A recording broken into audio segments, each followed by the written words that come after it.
Aren't brains brilliant things? Even after 7.5 decades, they can still surprise sporadically. When I was reading the last Roger McGough poem, Waving at Trains, of course Stevie Smith's Not Waving but Drowning popped into my head. But also I remember that Edgar Allan Poe published a book of poetry he called Poems, a title worthy of McGough himself.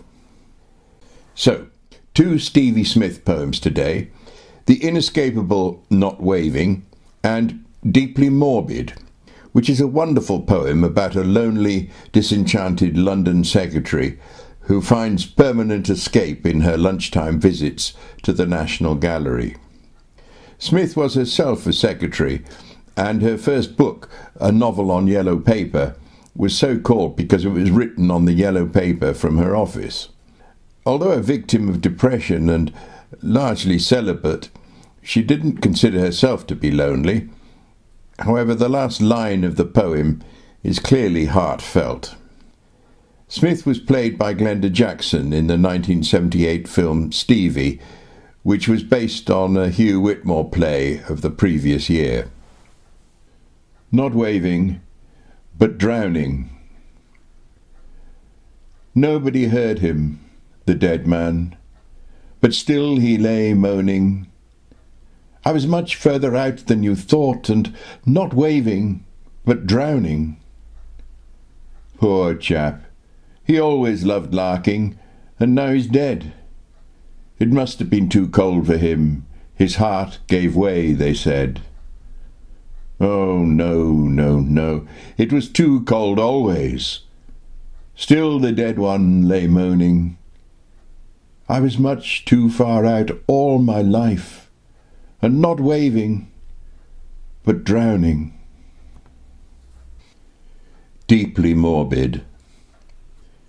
Deeply morbid, deeply morbid was the girl who typed the letters, always out of office hours, running with her social betters. But when daylight and the darkness of the office closed about her, not for this, her office colleagues came to doubt her. It was that look within her eye. Why did it always seem to say goodbye? Joan, her name was, and at lunchtime, solitary, she would go and watch the pictures in the National Gallery. All alone this time, with no friend beside her. She would go and watch the pictures, all alone. Will she leave her office colleagues? Will she leave her evening pleasures, toil within a friendly bureau, running later in her leisure? All alone before the pictures, she seemed turned to stone. Close upon the Turner pictures, closer than a thought may go, hangs her eye, and all the colours leap into a special glow. All for her, all alone, all for her, all for Joan. First the canvas where the ocean, like a mighty animal with a really wicked motion, leaps for sailor's funeral, holds her panting. Oh, the creature, oh, the wicked, virile thing, with its skin of fleck and shadow, stretching, tightening over him. Wild yet captured by the painter, Joan is quite enraptured. Now she edges from the canvas to another loved more dearly, where the awful light of purest sunshine falls across the spray. There the burning coasts of fancy open to her pleasure lay. All alone, come away all alone. Lady Mary, Lady Kitty, the Honourable Fanshawe, Polly Tommy from the office, which of these shall hold her now? Come away all alone.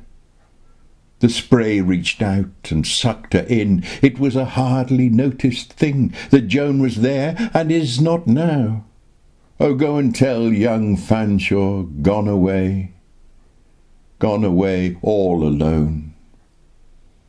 She stood up straight. The sun fell down. There was no more of London town. She went upon the painted shore, and there she walks for evermore.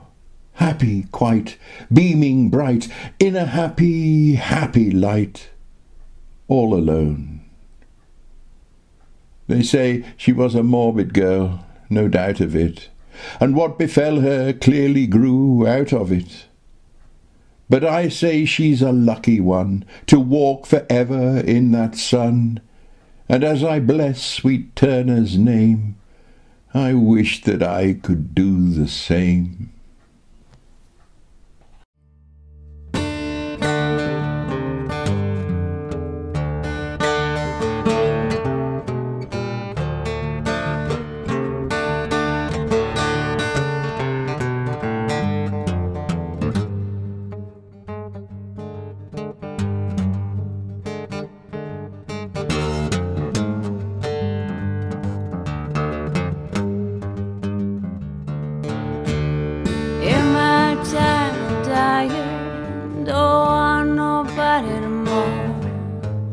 All I want for you to do is take this body home. Well, well, well, so I can die easy. Well, well, well. Well, well, well, so I can die easy. Jesus gonna make a